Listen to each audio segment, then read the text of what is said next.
Hey everyone, welcome to another video in the World Watercolor Month series where I'm attempting to paint, I'm not going to say daily, I'm going to say often in this cute sketchbook. So there are a lot of videos already in the series and I'm continuing on, and I've been kind of on a exploring streak, and I have to say I came up with a few ideas that I really like, and I'm actually looking forward to developing them in future paintings. For now, I am continuing with today's color is going to be Opera Pink. And Opera Pink is a color that well, first of all, the version that I have in my palette right now, I think it's the Daniel Smith one. It's probably the most like fluorescent, lighter type of color from all of the Opera Pinks that I have. I have a couple of other brands, and some of them are a little more, like a little deeper, a little more on the kind of magenta or fuchsia side, I want to say. But yeah, the Daniel Smith one is very, it's like a, highlighter kind of color. And it's an extremely popular color. It is fugitive, so it will fade in time. I don't know, how long it'll take to fade, but yeah, it's not a light, fast color. I don't mind that. And I think it shines in mixtures. So if you have that color and you never really fell in love with it, or if you're thinking, what's all the fuss about, I would encourage you to try it in some mixtures. So the first version I have here is just mixing it with some white, and I think it gives this beautiful, luminous, but not garish kind of pink. And now I'm adding to it a little bit of another crazy intense color, which is the Brilliant Red Violet by Schmincke. So just a tiny bit of it, and then mixed with the previous mixture, which also has a bit white in it. It gives us again these really beautiful, kind of reminding me of cobalt violet, let's be real, shades. And I really love these.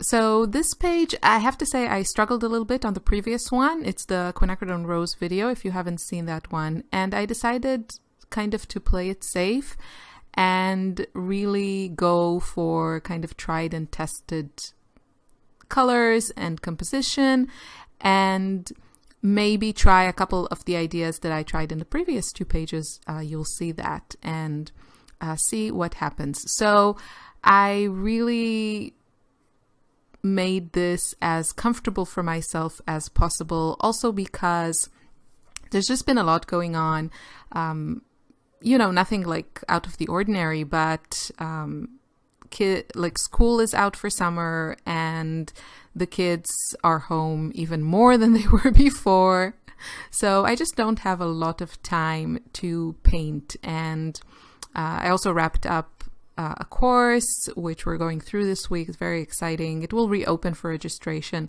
once we're done with the first run. But yeah, so I have painted a lot, and there's like a lot of things all together. And of course, since it's World Watercolor Month and I made some sort of challenge for myself, of course, the circumstances around it are going to make it harder to accomplish.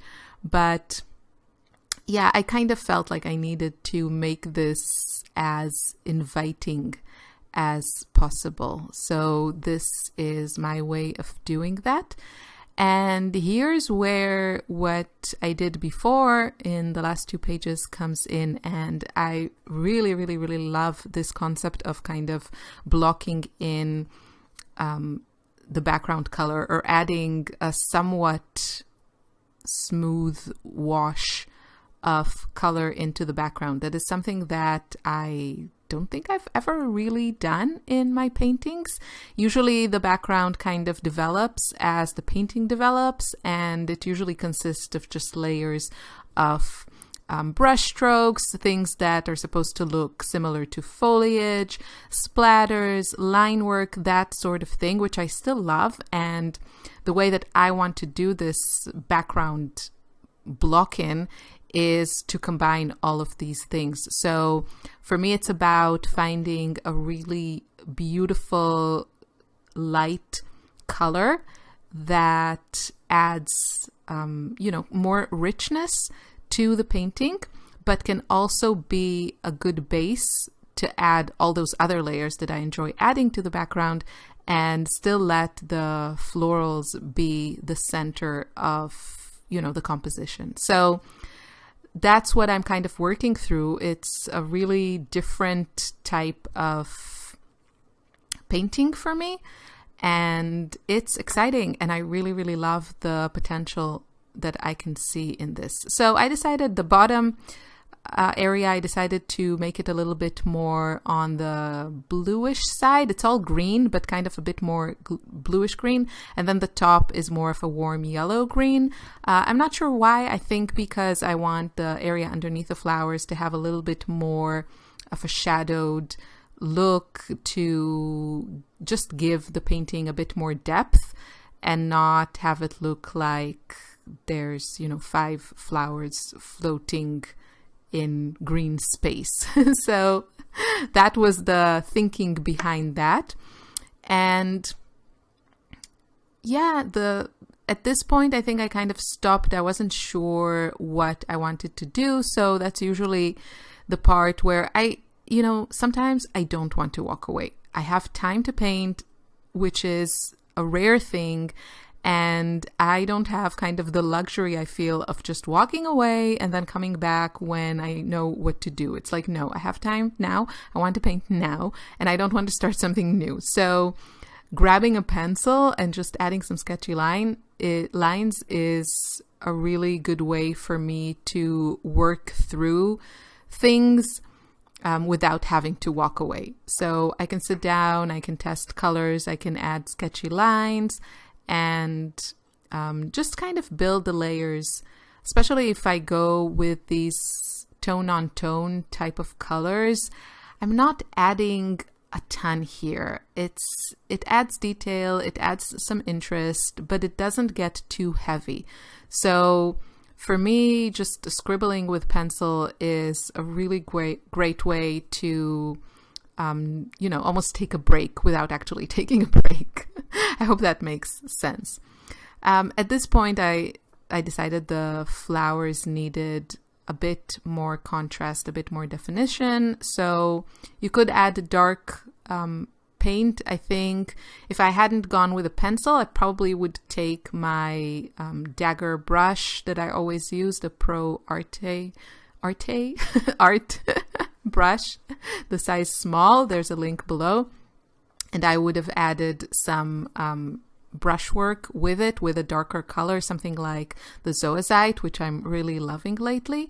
But in this case, I decided to just play with some pencils. So I started with a dark one. Then I was like, no, I actually want to add some more saturated colors to the center and kind of build the layers with that. And for that, I go to my trusty Prismacolor pencils. They have the most beautiful color range. They are lovely and opaque, and so I can really layer nicely with them. So I'm just adding some colors and just adding some details. It's a different technique of getting to the same place. I could go back to watercolors, then I would have to wait for the first layer to dry if I didn't want to get things too muddy. I like the look of layered brush strokes, so I really need the first layer to be dry, otherwise it'll all just blend in. And so it's basically kind of the same, only I'm adding more layers with pencils, and it's just, I like the way that it looks, and pencils are opaque. Watercolors are not always, so it just, it gets me to where I want to go. Here I'm grabbing one of the charcoal pencils. I love these. I think the color that I'm now using is something like dark moss or deep moss, it's called, which is just it's like the pencil version of the Zoisite, right? It's like this deep, more on the bluish, but still very muted dark green. I love that color, and those are really the kind of shades that I enjoy adding to these bright flowers. I like to add supporting colors around them that are more muted, so there's not so much competition between the bright colors. And here I just felt it would be fun to add a few dots of ultramarine blue. So here we are. I think I did a few things with the camera switched off. I'm sorry about that. I added some scribbly lines to these leafy shapes, and then actually I went in again and added another layer of the background colors, but you see that I went around these leafy shapes also on the bottom and on the top. I really like that, and yeah, another idea that I'm looking forward to developing in future paintings. So all in all, I really enjoyed the process on this one, and I'm really excited about all the new ideas and things that I discovered. This project is, or this challenge is, I feel really conducive to my process, and I feel it's really inspiring. So let's take a closer look, and I hope you can see the effect that all the pencil sketchy lines have. It just adds so much detail and texture, and we can still enjoy the beautiful lightness and transparency of the watercolors without losing that. Thank you for watching. Bye.